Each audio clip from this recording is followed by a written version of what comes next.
Hello दोस्तों, स्वागत है आप सभी का मेरे यूट्यूब चैनल पे। कैसे हैं आप सब।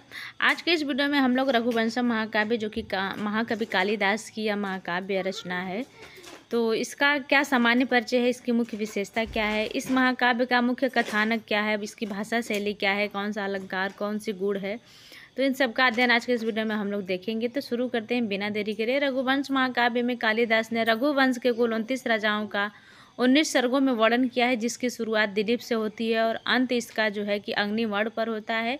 यह महाकाव्य दिलीप, रघु, दशरथ और राम जैसे आदर्श राजाओं की कहानियों पर केंद्रित है, जिसमें राम का वर्णन सबसे विस्तृत है। यह रघुवंशम महाकाव्य जो है कि यह भारतीय राजनीतिक अखंडता, सांस्कृतिक विकास, नैतिक मूल्यों और आदर्श शासन पद्धति को दर्शाता है। रघुवंशम महाकाव्य कालिदास की महान कृतियों में से एक है, सुप्रसिद्ध कृतियों में से एक रचना मानी जाती है, महाकाव्य के अंतर्गत आती है। रघुवंशम महाकाव्य का मुख्य बिंदु क्या है, इसको देख लेते हैं। मुख्य बिंदु में पहली हेडिंग वंश का वर्णन है। इसमें लिखा गया कि यह महाकाव्य दिलीप से शुरू होकर अग्निवर्ण पर समाप्त होने वाले रघुवंश के पूरे इतिहास का वर्णन करता है। रघुवंश महाकाव्य में आदर्श राजा के अंतर्गत क्या, इसको देख लेते हैं। महाकाव्य में दिलीप, रघु, दशरथ और राम जैसे राजाओं को आदर्श और कर्तव्यपरायण शासकों के रूप में प्रस्तुत किया गया है। इस महाकाव्य में जिन्होंने अपनी प्रजा के लिए एक आदर्श स्थापित किया है, आदर्श राजा के रूप में। अब अगली हेडिंग है कि राम का चरित्र। राम के चरित्र में इसमें राम का विशद वर्णन प्रस्तुत किया गया है। इसमें राम का विशद वर्णन किया गया है, जिसमें उनके जीवन की घटनाओं को विशेष महत्व दिया गया है। इस रघुवंशम महाकाव्य में आदर्श राजाओं का क्या कर्तव्य होता है, इसकी महत्व को इसमें प्रस्तुत किया गया है और राम की विशेष घटनाओं को महत्व दिया गया है। अगली हेडिंग है कि सांस्कृतिक और नैतिक मूल्य। सांस्कृतिक और नैतिक मूल्य में यह महाकाव्य भारत के सांस्कृतिक और नैतिक मूल्यों को दर्शाता है। रघुवंशम महाकाव्य साथ ही एक आदर्श शासन प्रणाली के सिद्धांतों को भी यह महाकाव्य प्रस्तुत करता है। रचना का उद्देश्य क्या है, इसको देख लेते हैं। कालिदास ने इस महाकाव्य के माध्यम से न केवल राजाओं की वीरता का वर्णन प्रस्तुत किया है, बल्कि उनके धर्म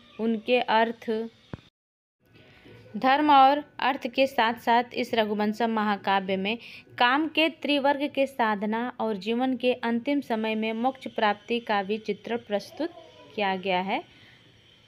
अर्थात सीधे शब्दों में रघुवंशम महाकाव्य की मुख्य विशेषता की बात अगर करें तो रघुवंशम महाकाव्य की मुख्य विशेषता यह है कि यह महाकवि कालिदास द्वारा रचित 19 सर्गों वाला एक संस्कृत महाकाव्य है, जिसमें सूर्यवंश के राजाओं दिलीप से लेके अग्निवर्ण तक का वर्णन इसमें प्रस्तुत किया गया है।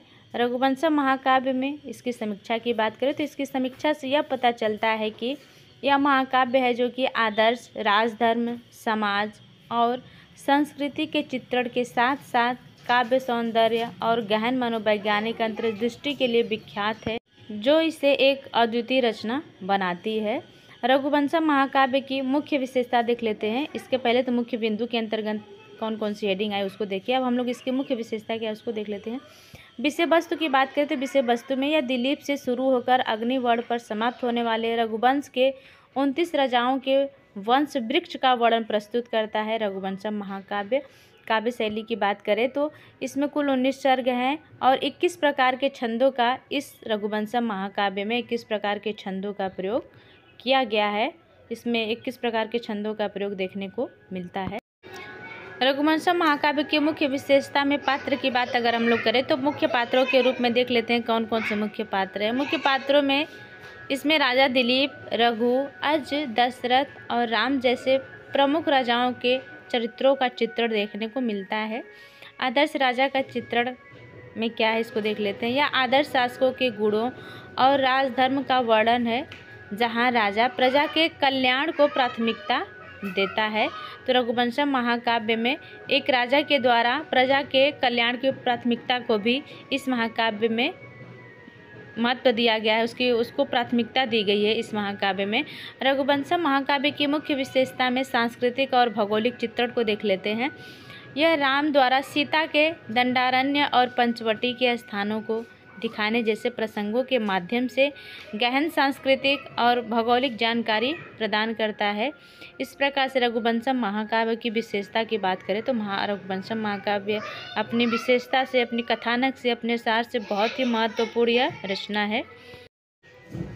महाकवि कालिदास का प्रिय अलंकार उपमा अलंकार है और इनकी रीति की बात करें तो वैदर्भी रीति का प्रयोग इनकी रचनाओं में सर्वाधिक देखने को मिलता है। अब हम लोग रघुवंश की समीक्षा को देख लेते हैं। काव्य सौंदर्य में क्या है इसको देख लेते हैं। कालिदास की काव्यात्मक प्रतिभा इस काव्य में स्पष्ट रूप से दिखाई देती है, जिसमें प्राकृतिक दृश्यों और मानवीय भावनाओं का सुंदर चित्रण देखने को मिलता है। रघुवंशम महाकाव्य में प्राकृतिक दृश्यों को भी महत्व दिया गया है। इस रघुवंशम महाकाव्य में प्राकृतिक दृश्यों का भी चित्रण किया गया है। मानवीय भावनाओं का भी सुंदर चित्रण इस महाकाव्य में देखने को मिलता है। इस प्रकार से रघुवंशम महाकाव्य में रघुवंश की समीक्षा की बात अगर करें तो रघुवंश की समीक्षा में सामाजिक और राजनीतिक प्रासंगिकता के अंतर्गत देख लेते हैं। यह समसामयिक सामंती समाज और उसके पतन को भी उजागर करता है। रघुवंशम महाकाव्य जो है कि समसामयिक सामंती समाज और उसके पतन को भी इसमें महत्व दिया गया है, उसको भी इसमें प्रस्तुत किया गया, उजागर किया गया है, जो इसकी सामाजिक प्रासंगिकता को भी बढ़ाता है। इसकी सामाजिक प्रासंगिकता को भी बढ़ाता है। इस महाकाव्य में रघुवंशम महाकाव्य में रघुवंश की समीक्षा के अंतर्गत हम लोग सामाजिक और राजनीतिक प्रासंगिकता को बढ़ाता है। रघुवंशम महाकाव्य की बात करें तो रघुवंशम महाकाव्य में लोकहितकर शिक्षा के अंतर्गत यह लोकोपकारी राजधर्म और समाज शिक्षा के विषयों को भी प्रस्तुत करता है। रघुवंशम महाकाव्य लोकहितकर शिक्षा, सामाजिक और राजनीतिक प्रासंगिकता का सुंदर वर्णन या चित्रण देखने को इस रघुवंश महाकाव्य में मिलता है। रघुवंशम महाकाव्य की समीक्षा में अब हम लोग देख लेते हैं आदर्श और यथार्थ का संगम में क्या इसकी समीक्षा है। इस रघुवंश महाकाव्य के आदर्श और यथार्थ के संगम, इसमें आदर्श राजाओं की गाथा के साथ साथ अग्निवर्ण जैसे विलासी राजा के चरित्र का भी वर्णन देखने को मिलता है, जो यथार्थवाद को दर्शाता है। रघुवंशम महाकाव्य में परिपक्वता की बात करें तो परिपक्वता में देख लेते हैं क्या क्या है इसमें।